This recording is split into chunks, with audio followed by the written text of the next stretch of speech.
বন্ধুরা এখন হচ্ছে সকাল হচ্ছে, এখন হচ্ছে 9টা বাজে। এখনও গোপুসোনা কিন্তু ওঠেনি। কেন ওঠেনি? এই যে গোপুসোনা ঘুমাচ্ছে, কারণ আমি এখন চান করবো, করে তারপর গোপুসোনাকে তুলবো। ও গোপুসোনা ঘুমাচ্ছে, দেখো এই দেখো গোপুসোনা কিন্তু ঘুমাচ্ছে।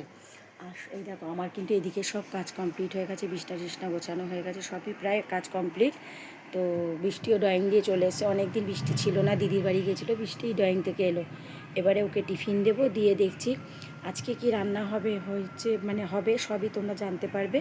আর সবথেকে বড় কথা, আজকে কিন্তু একটা আমার কাছে খুব দুঃখজনক দিন, যেটা আমার ভালো লাগছে না আজকে কিছুই। কেন আজকে আমার মায়ের হচ্ছে মৃত্যুবার্ষিকী, জানো তো? মায়ের মৃত্যুবার্ষিকী অ্যাকচুয়ালি 24শে আগস্ট, রাখি পূর্ণিমা ছিল। তো রাখি পূর্ণিমাতে এমনি আমি মালা দিই, কিন্তু আজকের ডেটটা ধরে কিন্তু 24শে আগস্ট মায়ের মৃত্যুবার্ষিকী। তো এই মায়ের জন্য একটু মালা মিষ্টি আনবো, বাজারে যাব। তো আজকে থাকো আমার সাথে সারাদিন, তো থাকো। এই যে বৃষ্টিকে এখন টিফিন দিতে যাচ্ছি, চিকেন আর রুটি। আমি হচ্ছে কালকে রাতে চিকেন করেছিল, আর খাইনি, জানো তো, রাত্রিরে ভাত খেয়েছিলাম বলে। তো চিকেন আর বৃষ্টির এই যে রুটি এনে, বৃষ্টি ধর। তো এখন আমি যাচ্ছি মালা মিষ্টি আনতে। দেখো খালে কত জল, দেখছো জোয়ারে কত জল হয়েছে। তো এখন আমি যাব মায়ের জন্য মালা মিষ্টি আনতে। আজকে মায়ের মৃত্যুবার্ষিকী বললাম না, আমি এখন যাচ্ছি বাজারের দিকে যাই। দেখো আমাদের এখানে রাস্তাটা দেখো, দেখাচ্ছি। এটা আমাদের মেন রোডে যাওয়ার রাস্তা।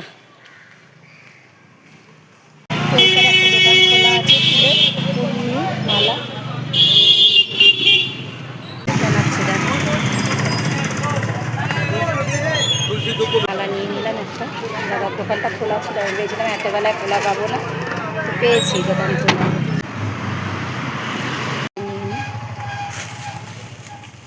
তোমাদেরকে বলেইছিলাম যে মায়ের আজকে মৃত্যুবার্ষিকী, মাকে একটা মালা মিষ্টি খালি দিলাম। তো মায়ের দেখো মালা মিষ্টিটাই তো জীবনের সব কিছু না, মা যে কী জিনিস সেটা যার নেই সেই বোঝে। আজকে খুবই কষ্ট হচ্ছে গো, বিশ্বাস করো। 15 বছর হয়ে গেল, মা 2010 সালে গেছে। তো দেখতেই পেলে এটা আমার মায়ের ফটো। খুবই আর ভালো লাগছে না কিছু বলতে, দেখেছো তো। আর কি বলবো, আর কিছু বলার ভাষা নেই। ঠিক আছে, রাখি। দেখো আমার মাকে, তোমরা তো কেউ দেখোনি, যে মাকে এই জন্যই তোমাদেরকে দেখিয়ে দিলাম, এটা আমার মা। খুব কষ্ট হচ্ছে গো মায়ের জন্য, সত্যি। আজকে আবার জন্মদিনও, তো আমাকে বললো পিসি তুমি পায়েসটা করে দাও। তো এই যে পায়েস হচ্ছে এখানে, এদিকে মায়ের আজকে মৃত্যুবার্ষিকী, এদিকে ভাইপোর হচ্ছে জন্মদিন। তো ভাইপো বললো পিসি তোমাকে কিছু করতে হবে না, শুধু পায়েসটা করে দাও। এই জন্য দেখো পায়েসটা বসিয়েছি। মনটা একদমই ভালো নেই গো, তো কী করবো, আবদার করলো, আবদারটা তো পূরণ করতেই হবে। তো দেখেছো মাকে মালা মিষ্টি দিয়েছি। তো ভাবছিলাম করবো না, সে আবার জোর করে বললো পিসি করে দাও, এই জন্য এখানে পায়েসটা আমি বসিয়েছি। দেখো ড্রয়িংটা করছে, দেখছো কি ড্রয়িংয়ে এঁকেছে তোমরা বলো তো, বলতে পারবে ও ড্রয়িংয়ে কাকে আঁকছে এটা বলো, আইডিয়া করো। এই যে ড্রয়িং করছে, এখন হচ্ছে ও স্নানে গেছে, অর্ধেক ড্রয়িং করতে করতে এই যে সব ড্রয়িংয়ে ছড়িয়ে ছিটিয়ে গেছে ড্রয়িং করতে করতে। বলো, দেখো পুরো কমপ্লিট হোক তারপরে তোমাদেরকে দেখাবো। তো দেখো ড্রয়িংটা চলছে। হ্যাঁ রে, চুলটা তো লাল হয়েছিল, বা কালো কি করে, কম্বিনেশনটা কিভাবে করলি?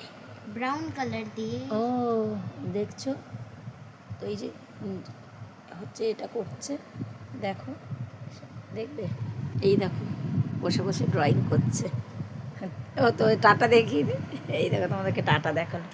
বলো কৃষ্ণটা কেমন হয়েছে, দেখেছো তো? শেষই হয়ে গেল প্রায়। এটা কি ব্যাকগ্রাউন্ডটা হচ্ছে না?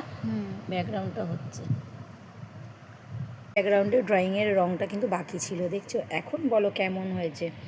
হ্যাঁ দেখেছো কৃষ্ণ ঠাকুরটা, তোমরা নিশ্চয়ই তখন আইডিয়া করেই ফেলেছিলে যে এটা কৃষ্ণ ঠাকুর এঁকেছে। তো কেমন হয়েছে বলো, আমার মেয়ে ড্রয়িংটা করেছে।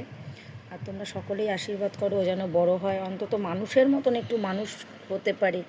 কেননা মাথার উপরে যার ছাতাটা থাকে না, সেই মাই জানে যে সন্তানদেরকে বড় করার কষ্টটা কতটা। তো ড্রয়িংটা কেমন করেছে তোমরা বলবে, আর আশীর্বাদ করো যেন আরও বড় হয়, ভালো হয় তোমাদের আশীর্বাদে। আর আজকের ব্লগটা তোমাদের কেমন লেগেছে তোমরা কিন্তু অতি অবশ্যই কমেন্টে জানাবে। দেখা হবে পরের ব্লগে।